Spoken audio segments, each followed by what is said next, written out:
We're days away from the start of the 2024 Minnesota Twins season. Phil Mackey joins us. You know him from SKOR North and the massively successful Purple Daily NFL podcast. We're going to talk about a lot of different topics here of the upcoming Twins season, and we're also going to find out which 4 Twins are on Phil's Mount Rushmore. Phil, thank you so much for being with us. Thanks for having me. It's very exciting that we're now like less than a week from Twins season. Of course, Major League Baseball came out of the gate hot with the first games of the season at like 4 o'clock in the morning in South Korea, and the face of Major League Baseball investigated for being part of an illegal gambling situation. So other than that, Major League Baseball, let's go. Always eventful. But first, before we get going, I've got to shout out the SKOR North Twins show. It's a 3-man crew with yourself, Judd, and Declan. It's one of the hottest new properties in the podcasting world, highly entertaining, full of insight and viewer engagement. And in my opinion, the 3 of you make for really fun dynamics. So what I want to know is, how intentional was it to feature 3 hosts representing 3 different age groups and perspectives? That's a good question. So we, not intentional at all, really. To be honest with you, we sort of fell into it, and I'd have to go back probably a decade in the history of the iterations of our shows. But in 2014, the day after the Super Bowl, Judd and I were paired up by Hubbard Radio on 1500 ESPN at the time to do a 4-hour sports talk show. And we've had a number of different producers, but as we went through the years, 1500 ESPN, we sort of morphed it into a digital sports platform in 2019, 2020 called SKOR North. And Judd and I have continued doing shows together as we've gone from radio to podcasting and YouTube. And Declan has been our executive producer at SKOR North for a number of years, and he's a huge Twins fan and follower, and he's going to be covering the Twins really closely this season for the SKOR North Twins show. And it so happens that Judd was born 15 years before me, and I was born about, 12 years? No, 6 years before Declan. I'm not that much older than Declan. But it does make for a good layering of representation of sort of the Twins heartache that we've all been through. Yeah, the different Twins eras. So let's talk about the expectations for this era of the Twins in 2024. A lot of Twins fans are optimistic that the team can build upon last year's success. Meanwhile, there are a lot of naysayers in the national media who are backing either the Tigers or the Royals to win the AL Central. Phil, should the Twins have done more to separate themselves from the pack in the AL Central? Yes, but that's more of an ownership critique than a front office. I actually think the front office has done a pretty darn good job. You know, someone comes to you and says, hey, our TV situation is a mess. We're taking a loss on this thing. We have, as Joe Pola had said, we have to right size our business. And I'll come back to that in a second.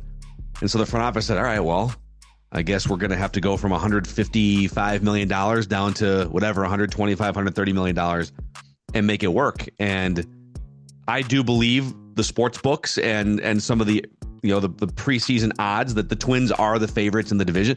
Detroit's interesting because Detroit has a really intriguing starting rotation. They've got the former number 1 overall pick in Casey Mize. Kenta Maeda is still a young 36 years old, it would seem. So I would keep an eye on the Tigers. The Guardians are always feisty. You always look at the Guardians, you say, boy, I only know like 4 guys in their lineup, and they somehow still find a way to be there, within a handful of games at the end of the season. On the ownership front, I get it. I don't love to fight the payroll battle as much over the years. I think if baseball were like the NFL or the NBA and the revenue was largely national TV revenue and there were salary caps and everything, like in the NFL, a team from Green Bay, Wisconsin and a team from Buffalo, New York basically brings in the same revenue as teams from Los Angeles and Dallas and Chicago and these huge markets. And everyone spends the same. There's a cap. Baseball's not that way. It's mostly locally driven revenues. And so the Yankees are going to be bringing in 3 times the revenue as the Twins. So I've never been a big fight about the payroll guy, but it doesn't sit particularly well when the Twins have their best season in 20 years. And the first message out of the gate is, all right, everyone, thanks for all the support during the playoffs. We're not going to be able to sign Sonny Gray back, and we're going to cut the payroll by like $30 million. I get it, but I'm just sort of not in love with the timing of it, I guess. Yeah, it feels like they stopped themselves maybe 1 move too early. Yes. Right? But, and I'm really scared of Tarek Skubal in the Central. Like, we got rid of another Dylan guy, Cease. man. He's out of the division, and he kind of beat up on the Twins quite a bit, but Tarek Skubal is nasty right now, and he's on the way up. So, yeah, I'm keeping an eye on the Tigers, but I'm still optimistic. But let's keep this positive. What was the Twins' best move this offseason that will have the biggest impact this year? The first name that comes to mind is someone that might not even be in the starting lineup on opening day, and it's Manny Margot. I'm a huge Manny Margot fan. I think you have to go into the season hoping for the best for Byron Buxton, and he was out there in center field in spring training, and I know he had like a little back tweak a couple days ago, but I think he got back in the lineup. You hope that Buxton can play 100 games, but Manny Margot comes in. He's a better on-base hitter than Michael A. Taylor was. I think I would probably take Michael A. Taylor's defense, but Margot is a little bit younger, gets on base more. You could even put him in a corner spot and have Buxton and Margot at the same time. And then I like some of the bullpen moves too. Yeah. They just have, even with the injuries going into the season, they have just a long list of either established or really good high strikeout relievers. This bullpen should be a huge strength. It's funny, the Twins in like the last 10 years have gone from the quintessential pitch to contact organization and ranking dead last in strikeouts to now leading the league in like strikeouts and some velocity categories. So I think they did a really good job on the fringes. The core of this team is already here. It's Carlos Correa. It's Royce Lewis. They've also got some really intriguing. Sometimes we're so quick to write young players off if they don't, they mash in the minor leagues and then they maybe struggle or get hurt in their first couple years in the bigs, like an Alex Kirilloff or a Trevor Larnach. And I just think, don't write those guys off. Trevor Larnach, who's going to start the season in AAA, is a former first-round pick. He's hit at every level. And Alex Kirilloff has mashed at every level, was once a top 20 Major League Baseball prospect. So they have a lot of talent. Brooks Lee at some point is going to be knocking on the door. So I'm very excited about this season's Twins overall. I agree. I think that their improved bullpen is going to pay big dividends as injuries happen. They have a lot more depth. I was asking myself, am I being a biased Twins fan by being optimistic this year and thinking that they're going to run away with the Central and then comparing to all these other teams? And the one difference is a lot of those other teams, I don't see the depth. We know injuries are going to happen. Knock on wood. Hopefully it doesn't happen to anyone key. But at the same time, signing Carlos Santana as a starting first baseman takes so much pressure off of Alex Kirilloff. As you mentioned, you got to give these guys some time to develop. Julien, we know, is probably not moving to first base at all this year because Santana and Kirilloff right there in front. So I love the flexibility, especially with the way that Rocco plays things. So I'm optimistic, but I'm trying not to get my expectations too high. But by the same token, what do you think was their biggest misplay this offseason? One more thing on the Santana front, and then I'll give you the misplay. Sure. He helps fix one of their biggest problems from last year, which was first base defense, and it was kind of rickety all season. And then you saw it with that Kirilloff misplay against the Astros in the home. I think it was a game one. It was one of the home games against the Astros. If you look at Fangraphs and some of the different metrics like defensive runs saved, Carlos Santana, even at his advanced baseball age, is regarded as one of the top defensive first basemen in the league. So you take a weakness and turn it into a strength. And against left-handed pitching, which they face a lefty on opening day, so there's a good chance he leads off. That Carlos Santana will be the first hitter of the Twins season. He has a career on-base percentage of .375 against left-handed pitching, and it's still like .355 or .360 in the last 3 years as he's gotten older. So I'm with you, like, that's a sneaky, good, under-the-radar signing. And if it doesn't work out, let's say he just hits the age cliff like some guys do in their late 30s. All right, well, you gave it a try, and it didn't work, so didn't cost much either. Goes in. Yep, he paid $5 million or whatever it was. The biggest miss, I think it's just going into the season with such uncertainty about the rotation. And they do have until the trade deadline. I think sometimes we look at opening day as finality for roster building. They do have a lot of prospects they could tap into for trades. And they do have a couple intriguing arms. I mean, Louie Varland's going to be your number 5 starter. And he is intriguing. Simeon Woods Richardson was a top 50 prospect 2 years ago. Another guy that, he had a bad season last year. Let's write him off. I don't know.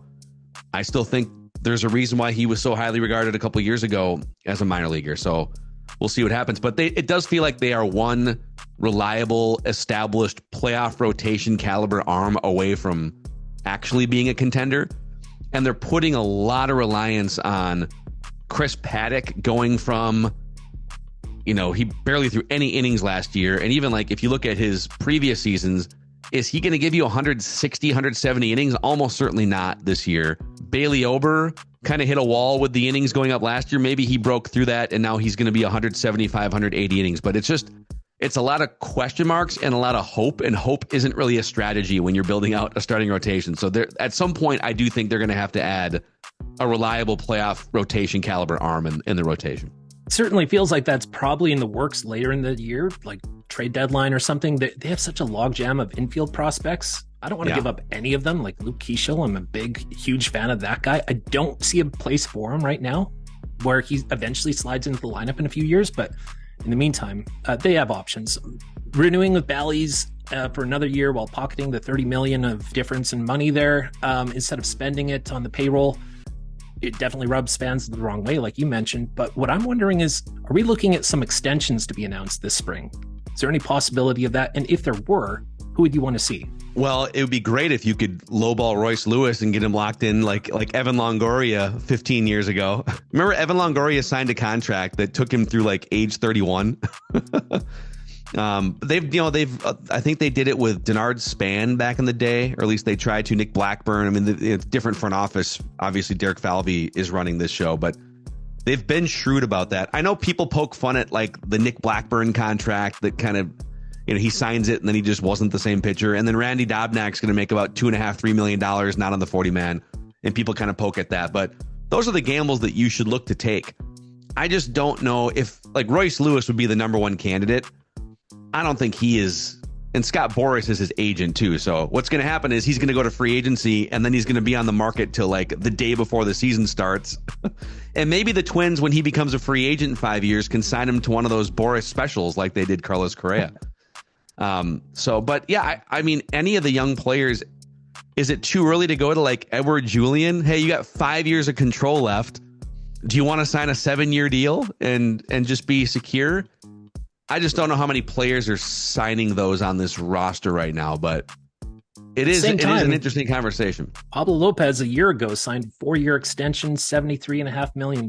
Very affordable. I mean, if we could throw something similar to Jordan Montgomery, I think he'd say no right now. But that just makes even more important that the Twins lock down Pablo. I mean, I can't say enough good things about this front office. I know some people are down on it, but the moves they make are so shrewd and well-timed.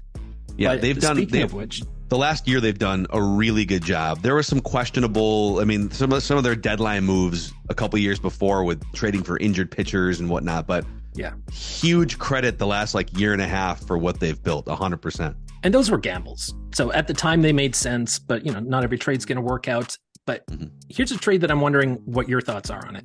Let's jump over to Jorge Polanco. We've had some time now to think about and get a good look at the players that the Twins received. What's your take on this trade? I like it. I think you already mentioned the logjam that needed to be unclogged. It's funny because I used to live in Seattle for a couple years, and one of my friends, Mike Salk, is the morning show host on 710 ESPN Seattle, and I believe they carry Mariners games. Like, it's a huge Mariners radio station. And he texted me and said, hey, give me the skinny on Jorge Polanco so I can speak to Mariners fans, with an educated standpoint. I said, when he's healthy, you're going to love him. He takes great at bats. He works counts. He's reliable as a second baseman. I don't know that I'd be putting him at shortstop or third base at this point in his career. I think he's a second baseman. But it's the if healthy part that you just can't be sure about anymore. He's played like 11 years in the major leagues. He's had ankle problems. So to say goodbye from a position of strength and depth and to get a really good, reliable relief pitcher in here as well, I like it. I know people are focused on the DeSclafani part of this maneuver, and ordinarily I would be the first one to criticize this front office for, another injured pitcher. But I think they took on DeSclafani as part of the tax. Hey, it was more of a financial transaction, and he was kind of a warm body that could maybe be in the mix as your number 5 starter. Oh, he's got a little bit of an elbow problem you might have to worry about. I don't think they were ever reliant on DeSclafani being a key piece to their 2024 team. They almost would have been better off just taking like some cash off the Mariners' hands, or here's the $4 million and we aren't even focused on the player. So I don't know. That's my take on it. What about you? I agree. I think that you don't have Gabriel Gonzalez in the deal without taking on DeSclafani. That's the trade-off. Correct. No one was thinking that the Twins are out there looking for Anthony DeSclafani. But you guys have a very popular segment on your show on SKOR North. Write that down. So I got one for you. Gabriel Gonzalez will be the Twins' starting right fielder by opening day 2025, a year from today. Write that down. That's your prediction? Yes. Is Walker Jenkins going to be in the outfield with him? It depends how this year goes, right? Is he starting at Double-A? I think so. I can't contain my enthusiasm for Walker Jenkins. I don't want to rush him because he's a great thing, but I mean, he's going to force his way into the conversation, so I'm not sure. We'll have to wait and see. You could have Jenkins, Gonzalez. You could have Manuel Rodriguez in the outfield, Brooks Lee in the infield. Oh. And that's with Larnach still in the organization. And Kirilloff, who knows where he's going, right? Wallner too. Right. And Justin Topa's under team control through 2026. So you got 3 years of him. So like, I want to send a thank you card to Seattle. You're trading away 1, possibly 2 years of Jorge Polanco, who the Twins didn't have a use for. And even forgetting about Topa, Gabriel Gonzalez is there. If he does become their starting right fielder, once Kepler moves out, who wouldn't do that trade? So I'm very excited about that, but I want to know, who are you most excited about this year? I think Royce Lewis aside. I agree. He was left. Yeah, we're going to put, because he's just like the obvious answer. Yeah. Well, I'll give you another obvious answer, I guess. Carlos Correa without foot pain. Because, again, that's another guy that I don't know that we've even seen the best version of him in 2 years yet, because he grinded through a major foot problem for the entire season last year. And now he's still played healthy. like a star in the playoffs. Yep. Which is what they're paying him for. You got to the regular season. Yeah. Correct. He's one of the best defensive shortstops.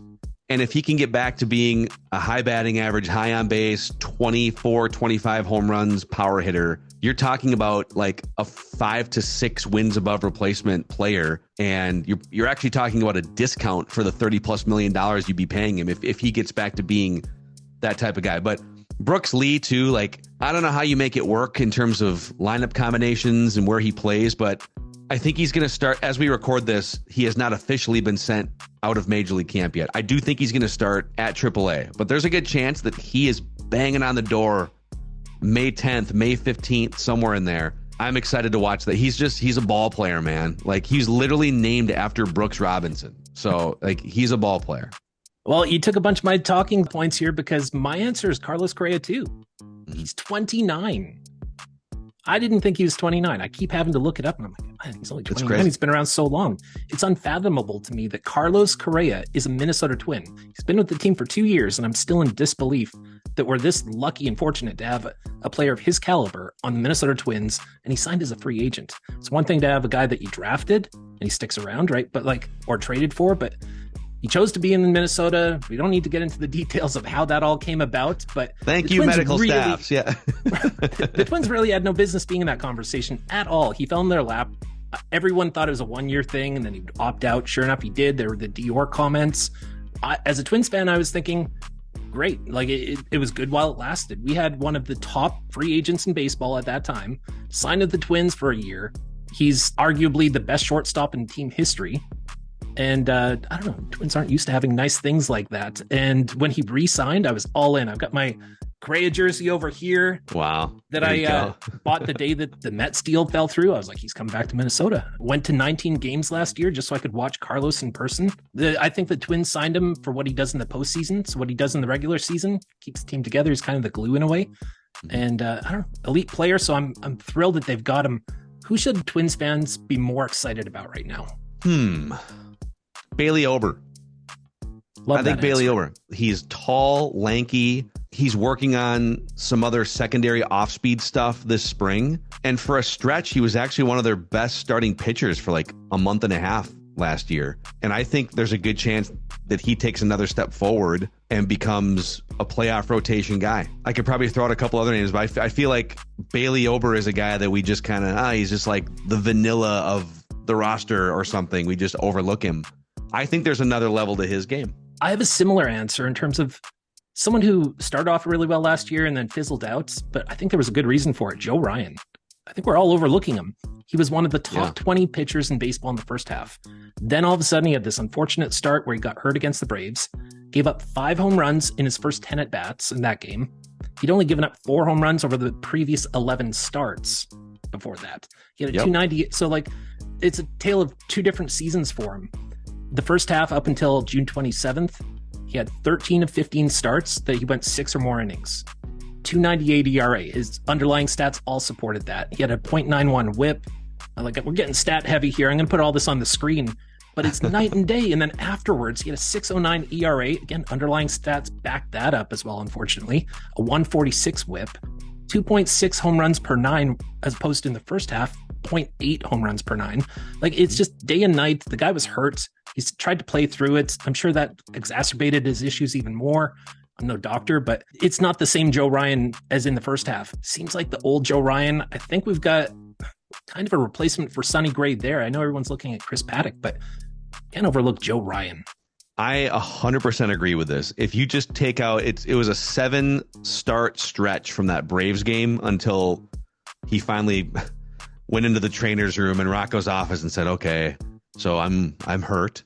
But if you take those 7 starts out and then look at his season, totally different viewpoint on Joe Ryan. And before the season, a lot of people were looking at him as the best starting pitcher on the staff because Pablo Lopez, he's coming over from the National League.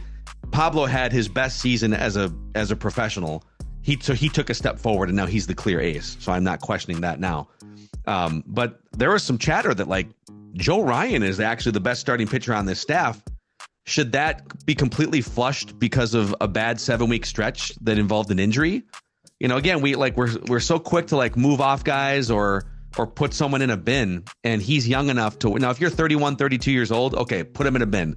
But if you're in your mid-20s, you're 26, 27, whatever he is, yeah, there's another layer to his game too, 100%. So before we get to your Twins Mount Rushmore, let's just quickly get into predictions here. Entering the 2024 season, what teams are in your top 5 right now? It's funny, I would have said the Dodgers until about 48 hours ago. And they spent $1 billion on a pitcher and a hitter. The pitcher had got lit up all throughout spring training and then smoked in his first start. And then the hitter, obviously, Shohei Ohtani. I don't know what's going to happen if it's found that he was betting on baseball. Baseball is going to have an amazing existential crisis that, hey, we've told Pete Rose to go away for 30 years. Do we tell the current face of baseball to go away? I don't know. I still put the Dodgers in that mix, kind of in no particular order. The Braves have to be in that conversation. The Orioles have a crazy stash of talent, and pretty much all of the projection websites have them as the number 1 team in the American League East. The Astros, man, like their bullpen is just absolutely loaded. Until that team takes a dip, I have to put them in the top 5. Right. To be the man, you got to beat the man. They are the man right now. Yep, 100%. This is going to be controversial. I kind of want to put the Twins in because I feel like people are discrediting the Twins too much. I really like with a full season of Royce Lewis and a healthy Carlos Correa and Pablo Lopez up the middle. You've got one of the best hitting catchers in Ryan Jeffers. You've got the best shortstop. If Buxton plays 100+ games, right, you got one of the best defensive center fielders. So controversially, I'm going to put the Twins in the 5. People can fight me on it. That's fair. That's fair. I've been fighting myself on that as well. I've got the Phillies in the 5 spot there. Okay. We have the same top 5. I mean, these are all the heavy hitters right now, but the Phillies definitely scare me, and I've got them going to the World Series. But the next 5 after that, yeah, I've got the Twins, Rangers, Diamondbacks, Mariners, Rays, all mixed in. They're all well-rounded teams. Mm-hmm. They can go any number of ways. I've got the Rangers as the hottest team in the second half right now because they're going to be getting DeGrom and Scherzer back. If they get them back healthy, that's such a big boost mid-season, and they've already got a stellar lineup. They just have to make it through the first half of the season. But I don't like picking teams to repeat because it rarely happens in baseball. Yeah. But the Rangers are the team I'm scared about in the second half, and heading into the playoffs, that's the one thing that matters: who's hottest, right? So, yeah. Go get Jordan Montgomery on one of those Scott Boras specials, Twins, and then they'll for sure be in the 5. Same offer as Pablo. He's 3 years older than Pablo. He can't do the same price, but anyway. Who do you have in the World Series? Oh boy, it's prediction time. Probably not the Twins until they need to add another starter before I put the Twins in that conversation. So, do I want to put the Orioles in the World Series? That's the biggest question. Their pitching depth that catches me on them every time I look. I'm like, yeah, can't rely on that. They got a fun lineup, and again, teams could make trades. That's why the American League is so wide open. I do think the Yankees are gonna, at some point, make another move. Like, that lineup is absurd when healthy. Yeah, in the National League, I like your Phillies. The Phillies have had some close runs in the last couple of years, and if they can stay healthy, it's so hard to predict baseball. I like your Phillies out of the National League. They got a postseason ready rotation.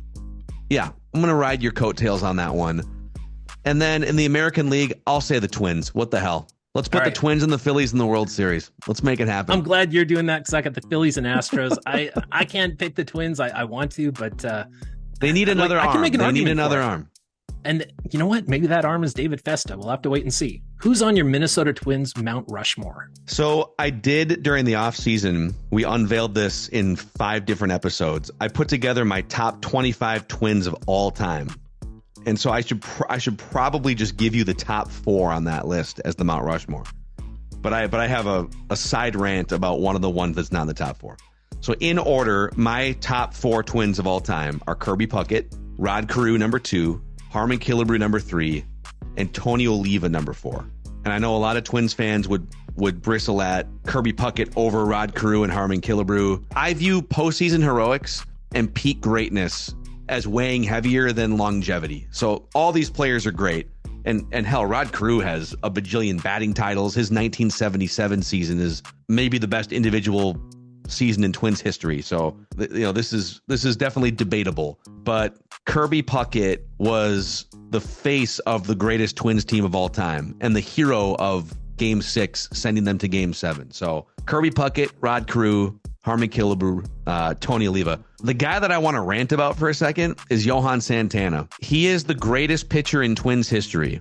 Not because of 15 years of longevity, all due respect to the Jim Kotts of the world, right? He won 2 Cy Young Awards in 3 years, got robbed of a third. And if you look at the list, I mean, Bartolo Colon won the Cy Young Award over Jhoan Santana in 2005, despite the fact that Santana beat Bartolo Colon in every single category except pitcher wins. I think Santana had 16 wins. Colon had like 20. If Santana gets a third Cy Young, you start to look at, it's a list of like 6 or 7 pitchers all time that have 3 or more Cy Youngs. They're all Hall of Famers. And Jhoan didn't even make it through the first ballot. Less than 5% of the vote. So I think Jhoan Santana should be a Major League Baseball Hall of Famer. I think he's the best pitcher in Twins history. And I think he was overlooked. That's my hot take. Jhoan will be sitting just off to the side of the Mount Rushmore for me. Love it. That's a whole other topic that we don't have time for today, getting into Jhoan, but I totally agree. I think he should be in the Hall of Fame, and he definitely deserves it. He's got the stats to back it up. So quickly, if any current or future Twin earns a spot on the Twins Mount Rushmore, who will it be? Royce Lewis. All right. Could be Carlos Correa, but I think the fact that Royce Lewis is younger, I think drafted by the Twins matters. I mean, Kirby Puckett came up through the Twin system. He was one of us, right? He was a Twin. Carlos Correa could, if he puts in a good 5 or 6 years and he hits a home run in games 5 of the World Series or whatever it is, like, you could put him on that list. But the fact that Royce Lewis was the number 1 overall pick, he's homegrown, he's one of us. Correa is more of a mercenary that they brought in. I could see either one of those guys. I think those, in terms of Mount Rushmore, there's some guys that could crack the top 25. I could see Durán. Durán has a chance to be one of the top 3 closers in Twins history if he sticks around, but it's probably between Correa and Royce Lewis. And so finally, who's on your wrestling Mount Rushmore? Because I know you're a wrestling fan. Oh my gosh, man. Yeah, I started watching in like early 90s, sort of Hulk Hogan Ultimate Warrior. WrestleMania 6 was my first, in Toronto, Canada, by the way, was my first ever WrestleMania memory. I think my Mount Rushmore starts after that. I know people are going to put Hulk Hogan on it. My Mount Rushmore starts with Stone Cold Steve Austin, The Undertaker. I'm going to go all 90s. Shawn Michaels and The Rock. Okay. The 90s were the biggest era in the history of wrestling. It'll never be duplicated. Mainstream audiences selling out stadiums, arenas every week, doing 8 shares on cable television. So all due respect to Ric Flair, to Hulk Hogan, to some of the old school guys, I'm going all 90s with my Mount Rushmore. I like it. I've got Hogan, Flair, The Rock, and John Cena, but Any final thoughts? I think this is just going to be a fun year. It feels like the Twins finally alleviated the tension in the room. The 0-18 streak is over. The 20 years of no playoff success is over. And they no longer have that hanging over their heads going into another season. So everyone can just kind of take a deep breath, settle in, and build something new as opposed to trying to squash 20 years of playoff failures. Okay, so if you want more of Phil's valuable insight on anything sports related, you can follow him on Twitter at Phil Mackey. In the description below, you'll find a link to everything SKOR North related. And during the baseball season, you can tune into the SKOR North Twins show on YouTube and anywhere you get your podcasts. Phil, congrats on all the success with SKOR North. It's very well deserved. And thank you so much for sharing your insight with us. That's all for now, folks. Let me know your thoughts in the comments below. Make sure to like, subscribe, and hit that notification bell for more MLB news and updates. Thanks for watching. And until next time, go Twins!